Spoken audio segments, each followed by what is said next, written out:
सध्या गॅसची बर्नर पेटणं, त्यातून अशी आग बाहेर येणं, या सगळ्याची प्रचंड चर्चा सगळीकडे सुरू आहे. कारण आखाती देशांमध्ये सुरू असलेल्या युद्धाचा परिणाम हा गॅसच्या सप्लायवरती झाला आहे आणि त्यामुळे वितरण जे आहे ते पूर्णतः थांबलेलं आहे. केवळ घरगुती गॅसचं वितरण करावं असं सांगत असताना सर्वसामान्यांपर्यंत या गॅसची सगळी वाहतूक जी आहे ती कशी होते असं खूप खोलातलं नॉलेज जे आहे ते व्हॉट्सअप युनिव्हर्सिटीवरती मिळतं आहे. मात्र हे सगळं सुरू असताना ही टंचाई निर्माण होण्यापूर्वी किंवा ही टंचाई निर्माण होऊ शकते हे लक्षात घेऊन काही वर्षांपूर्वी पुण्याच्या नॅशनल केमिकल लॅबोरेटरीमध्ये एका पायलट प्रोजेक्टची सुरुवात करण्यात आलेली होती, ज्यातून बायोमॅसपासून गॅस तयार करून त्याचा वापर हा सर्वसामान्यांना करता येईल का यासाठीचे प्रयत्न सुरू करण्यात आलेले होते. बायोमासपासून कॅटलिस्ट वापरून मिथेन तयार करून जे प्रेशर प्रवासासाठी किंवा ट्रान्सपोर्टसाठी लागतं ते ट्रान्सपोर्टसाठीचं प्रेशर मेंटेन करून या गॅसची वाहतूक करता येईल का, अशा अनेक गोष्टींची चाचपणी झाली आणि त्यातून एका यशस्वी प्रयोगाकडे NCL पोहोचली आहे. हा प्रयोग जो आहे तो आता मोठ्या स्तरावरती म्हणजे मास प्रोडक्शनच्या पातळीवरती जाईल इतकी तयारी पेटंट रजिस्ट्रेशन सहित NCLनं केलेली आहे. आपल्या सोबत NCLचे शास्त्रज्ञ आहेत लेले सर, त्यांना विचारूया आपण नेमकी या प्रकल्पाची सुरुवात जेव्हा झालेली होती साधारणपणे 20 वर्षापूर्वी, तेव्हा काय संकल्पना डोक्यामध्ये होती आणि आता मास प्रोडक्शनपर्यंत येताना या टंचाईच्याच काळात सुखावणारी ही बातमी म्हणावी लागेल. कशा पद्धतीने हा सगळा प्रवास राहिला आहे तुमचा? 20 वर्षापूर्वी आम्ही असं आमच्या मनात आलं की LPG जो आपण वापरतो, स्वयंपाकासाठी इंधन वापरतो, ते सगळं आयात करतो आपण बऱ्यापैकी प्रमाणात, नाही 50%हून जास्त आयात करतो. तर पुढे कुठे काही अशा प्रकारचे प्रॉब्लेम झाले आणि LPG आपल्याला मिळालं नाही, तर त्यासाठी काहीतरी पर्याय शोधायला पाहिजे. LPG सारखं इंधन पाहिजे, नॅचरल गॅससारखं नाही. कारण आज भारताच्या कानाकोपऱ्यामध्ये LPG पोचलेला आहे, गॅस पोचलेला नाही आहे. हे खूप महत्त्वाची बाब आहे. त्याचं कारण काय? म्हणजे ट्रान्सपोर्टची सगळ्यात मोठी अडचण प्रेशर मेंटेन नाही, त्याचे कारण असं आहे की LPG आपल्याला लिक्विफाय करता येतं, त्याचं लिक्विड बनवता येतं, म्हणून तो LPG मधला L जो आहे तो लिक्विफाईड आहे. लिक्विड ट्रान्सपोर्ट करणं खूप सोपं आहे, गॅस ट्रान्सपोर्ट करणं अवघड आहे. म्हणून सिलेंडरमध्ये लिक्विड भरून आपण कुठेही पोहोचवू शकतो. त्यामुळे अगदी गावागावांमध्ये LPG सिलेंडर जातो, पण पाईप नॅचरल गॅस जात नाही. आज पुण्यामध्ये सगळ्यांच्या घरामध्ये पाईप्ड गॅस आलेला आहे, पण गावात पाईप्ड गॅस नाही, गावात LPG सिलेंडर आहे. म्हणून कुकिंग फ्युएल म्हणजे स्वयंपाकातलं इंधन हे लिक्विफाईड असावं, त्याच्यासाठी गॅस न वापरता LPGला पर्याय शोधला पाहिजे. हे 20 वर्षापूर्वी आम्ही ठरवलं आणि त्याला पर्याय आहे डायमिथाईल इथर. डायमिथाईल इथर हा मॉलिक्यूल जो आहे तो LPG सारखा आहे, म्हणजे तो प्रेशर त्याला दिलं की तो लिक्विफाय होतो. LPGच्या आपल्या घरातल्या सिलेंडरमध्ये 7 बार प्रेशरला ते फ्युएल लिक्विफाईड झालेलं असतं. एक्झॅक्टली तसं डायमिथाईल इथर 7 बार प्रेशरला लिक्विफाय होतं. अरे बापरे, म्हणजे LPGच्या तुलनेत अगदीच LPG सारखंच आहे ते, म्हणून ते महत्वाचं आहे. आणि ते LPG मध्ये पूर्ण मिक्स करता येतं, म्हणजे तुम्ही पूर्ण म्हणजे किती % तुम्ही मिक्स करू शकता LPG मध्ये. आज ज्वलनांकामध्ये काही फरक पडतो? थोडा ज्वलनांकामध्ये थोडी कॅलोरिफिक व्हॅल्यू त्याची थोडी कमी आहे, पण एफिशियन्सी खूप चांगली आहे. म्हणजे पेटवल्यावर त्याचं जे कंबशन होतं ती LPG पेक्षा उत्तम एफिशियन्सी आहे त्याची. त्याच्यातनं पार्टिक्युलेट सूट म्हणजे आपण जे काळी काजळी म्हणतो ती निघत नाही अजिबात. तुम्ही फ्लेम आत्ता बघितलीत, एकदम स्वच्छ फ्लेम होती. त्याच्यामधनं नॉक्स किंवा सल्फर ऑक्साईड ह्या प्रकारचेही काही एमिशन्स होत नाही. त्यामुळे ती अतिशय क्लीन इंधन आहे ते. त्यामुळे LPG सारखं LPG मध्ये मिक्स होईल असं, LPGच्या प्रेशरला चालेल असं आणि LPG सारखंच इंधन म्हणून ते उत्तम पर्याय आहे तो. तर प्रक्रियेवरती शिक्कामोर्तब केलंय, तुम्ही यशस्वी झालाय, पेटंट घेतलंय, सगळं झालंय, पण मूळ मागणी पुरवठा यामधलं जे अंतर आहे ते मॅच करायसाठीची पुढची काही कल्पना तुमच्याकडे आहे का, किंवा त्या दृष्टीने कसे प्रयत्न करता येतील? साधारणपणे याच्यावरती किमान 50% रिलाय राहायचं म्हटलं तरी किंवा याच्यावर विसंबून राहायचं म्हटलं तरी आपल्याला आणखी किती काळ लागेल या अशा पद्धतीची मास प्रोडक्शन्स करायला आणि ती पोहोचवायला किंवा त्याचं ट्रान्सपोर्टेशन करायला? मास प्रोडक्शन करायला लागेल DMEचं साधारण 1,500 टन पर डे एवढं तरी मिनिमम आपल्याला मास प्रोडक्शन करायला लागेल.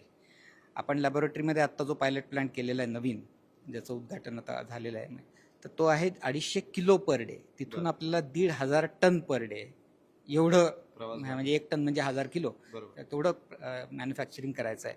तर ते म्हणजे लॅबोरेटरीमध्ये ते होणार नाही, ते इंडस्ट्रीमध्ये व्हायला पाहिजे. त्यामुळे पण मग बायोमासची अडचण येणार नाही का पुन्हा बायोमास आणायसाठी किंवा तयार करायला तुम्ही झाडाचा पालापाचोळा बगॅस कारखान्यांमध्ये तयार होणार या सगळ्या गोष्टी वापरून ती गरज फुलफिल करू शकू का आपण म्हणजे जर बघायचंच म्हटलं पर्याय म्हणूनच पाहायचं म्हटलं अगदी 50%चा तर इतका बायोमास सहज उपलब्ध होऊ शकेल का निसर्गाची हानी न होता? भारतामध्ये प्रचंड प्रमाणात बायोमास अवेलेबल आहे आणि त्याच्यापैकी एक पर्टिक्युलर प्रकारचा बायोमास याच्यासाठी जास्त उपयोगी आहे, तो म्हणजे वुडन बायोमास म्हणजे लाकूड. आपण जो बायोमिथेन बनतो बायोगॅस जो म्हणतो त्याला आपण लाकूड नाही वापरत, त्याला आपण पालापाचोळा वापरतो, पानं वेट बायोमास वापरतो किंवा किचनमधनं आलेलं बायोमास वापरतो. जर ह्याच्यासाठी आपल्याला लाकडासारखा बायोमास हार्ड बायोमास उत्तम आहे.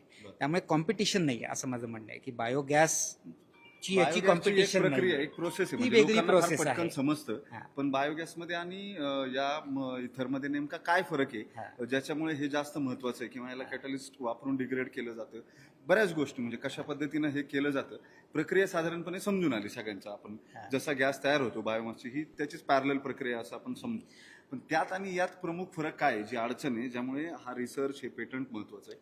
डायमिथाईल इथर आणि बायोगॅस हे खूप वेगळे आहेत. बायोगॅस लिक्विफाय नाही होऊ शकत. त्याला आपल्याला मायनस काहीतरी टेम्परेचरला जायला तरच तो लिक्विफाय होतो. डायमिथाईल इथर रूम टेम्परेचरला 7 बार प्रेशरला लिक्विफाय होतो. हा त्यातला मेन फरक आहे. म्हणजे वाहतुकीसाठी जे लिक्विफाय करणं गरजेचं आहे ते याच्यामध्ये अगदी सहज होतं म्हणून मूळ पर्याय. मुख्यतः स्वयंपाकाच्या इंधनाला लिक्विफाय गॅस लागतो मी मगाशी म्हटलं तसं त्याच्यासाठी हे मूळ महत्वाचं आहे. म्हणजे हा बायोगॅसशी कॉम्पीट करणारा नाहीये. बायोगॅस त्याचे ऍप्लिकेशन्स आहेत, याचे ऍप्लिकेशन्स आहेत.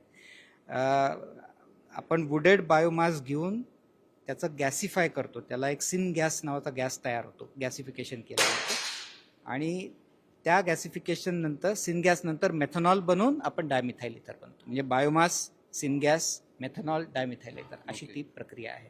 त्याच्यामधला शेवटचा जो भाग आहे मेथनॉल टू डायमिथाईल इथर ती प्रक्रिया आम्ही डेव्हलप केलेली आहे. आता महत्वाचं म्हणजे या सगळ्यात लागणारं कॅपिटल माझ्या घरी जर मला डायमिथाईल इथर वापरायचं असेल पूर्णतः असं मी तुम्हाला म्हणतोय तर जी आत्ताची उपलब्ध व्यवस्था आहे ही व्यवस्था पूर्ण बदलावी लागेल की त्यात काही थोडेसे मॉडिफिकेशन करून ते वापरता येणार आहे की अगदी त्याच आहे त्या व्यवस्थेवरती ते वापरता येणार आहे ज्याच्यात LPG सिलेंडर वापरले जातात? 8% जर तुम्ही मिक्स केलं डायमिथाईल इथर LPG मध्ये तर काहीही बदलायला लागणार नाही. गॅस त्याचं होज नॉझेल सिलेंडर रेग्युलेटर काही बदलायला लागणार नाही. 8% तुम्हाला वाटेल की खूप कमी आहे पण ऍक्च्युली जर तुम्ही त्याची क्वांटिटी बघितली भारताच्या LPG मध्ये 8% मिक्स करायचं असेल तर 1,500-2,000 टन पर डे एवढं प्रोडक्शन आपल्याला करायला लागेल. तेवढी व्हॉल्यूम त्याचा आहे. त्याच्या पलीकडे जाऊन तुम्ही 20%पर्यंतही मिक्सिंग करू शकता. त्याच्यामध्ये एक बारीक चेंज करायला लागेल. आपला गॅसच्या सिलेंडरचा रेग्युलेटर जो असतो त्याच्यामध्ये गॅसकेट असतं तेवढंच बदलायला लागेल, बाकी काही बदलायला लागणार नाही. सो 8 आणि 20%पर्यंत तर कमीत कमी बदलामध्ये आपण हे LPG सबस्टिट्यूट करू शकतो, रिप्लेस करू शकतो.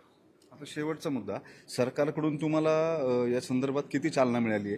तुम्ही जसं म्हणताय अगदी 1,500 ते 2,000 टन प्रोडक्शन करायची क्षमता जर तयार केली आपण तर आपल्याकडे एक उत्तम पर्याय राहील या अशा युद्धजन्य परिस्थितीमध्ये किंवा इतर कुठल्याही क्रायसिसच्या काळामध्ये आपण आपला पर्याय किमान पक्षी शाबूत ठेवून आपली व्यवस्था उभी राहील अशा दृष्टीने सरकार काही प्रयत्न करते किंवा तुम्हाला तसं काही सुचवलंय का सरकार? प्रथमतः हे सगळं संशोधन सरकारच्या पैशांमुळे झालं. हे सगळ्यात महत्वाचं आहे कारण संशोधन झालं नसतं तर आपण आता इथे उभंच राहिलो नसतो. त्यामुळे सगळं संशोधन सरकारच्या पैशामुळे झालं. आता जो स्केलअपचा भाग आहे आता जो 250 किलो पर डेचा आमचा पायलट प्लांट तयार होतोय तोही सरकारच्या पैशातनं झालाय. पुढचा टप्पा 2.5 टन पर डे त्यालाही आम्ही सरकारची ग्रँट आम्हाला मिळेल असं दिसतंय. ह्याच्या पलीकडे पूर्ण प्रोडक्शनसाठी कंपनीजनी इन्व्हेस्ट करायला पाहिजे. सरकारने इन्व्हेस्ट करायची गरज नाही, कंपनीजनी इन्व्हेस्ट करायला पाहिजे. सरकारची फक्त एकच मदत लागेल की त्यांनी अप्रूव्ह करायचं की आता वापरायला लागा, तुम्ही सुरुवात करा वापरायला. सगळं इंडियन स्टँडर्ड झालेलं आहे, सर्टिफिकेशन व्हॅलिडेशन सर्व झालेलं आहे.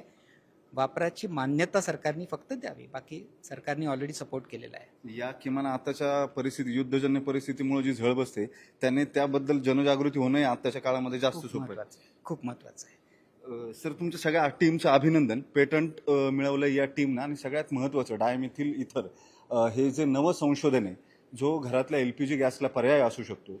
या सगळ्याच्या मागे ज्या बारीक बारीक तांत्रिक महत्वाच्या नोंदी असतात किंवा गोष्टी असतात 7 बार प्रेशरला तुमच्या घरातला लिक्विफाईड गॅस हा ट्रान्सपोर्ट करून तुमच्या घरी पोहोचवता येऊ शकतो. इतर गॅस तशा पद्धतीनं ट्रान्सपोर्ट करता येत नाहीत. त्यामुळे जो पर्याय LPGला शोधायचा होता, हा पर्याय त्याच 7 बारच्या किंवा त्यापेक्षा कमी दबावामध्ये लिक्विफाय होईल, म्हणजे त्याचं द्रव रूपांतर होईल आणि तो वाहतुकीसाठी सोपा ठरेल. या सगळ्या संशोधनामध्ये हे डायमिथिल इथर जे आहे ते द्रव रूपामध्ये 7 बारच्या प्रेशरला आणण्यामध्ये ही टीम यशस्वी ठरली. ते तयार करून त्याच्यामुळे तुमच्या घरी येणारा जो LPG सिलेंडरमधला गॅस आहे, जर या बायोमासपासून हा गॅस तयार करायची क्षमता आपण वाढवू शकलो डायमिथिल इथर, तर देशातल्या सगळ्या कन्झम्पशनच्या जवळपास 50% आपण पोहोचू शकू. इतका बायोमास म्हणजे झाडाचे पालापाचोळा असतील, फांद्या असतील किंवा ज्यानं या अशा पद्धतीचा बायोमास तयार करता येतो आणि त्याच्यावरती प्रक्रिया करून मग डायमिथिल इथर तयार केले जाते. या सगळ्याची सध्याची उपलब्धता ती भरपूर आहे. त्यामुळे हा पर्याय जो आहे तो मोठ्या प्रमाणावरती वापरला गेला. सरकारकडून त्याला औद्योगिकरणालाही प्रोत्साहन मिळालं, इंडस्ट्रीज त्याच्या उभ्या राहिल्या. तर येत्या नजीकच्या काळामध्ये आपण LPGला सक्षम पर्याय देऊ शकू, ज्यामुळे कुणाच्याही घरी गॅस पेटणार नाही आणि तो उपाशी राहणार नाही, अशी परिस्थिती निर्माण होऊ शकणार नाही. व्हिडिओ जर्नलिस्ट सचिन अन्साटेसह वैभव सोनवणे, न्यूज 18 मराठी.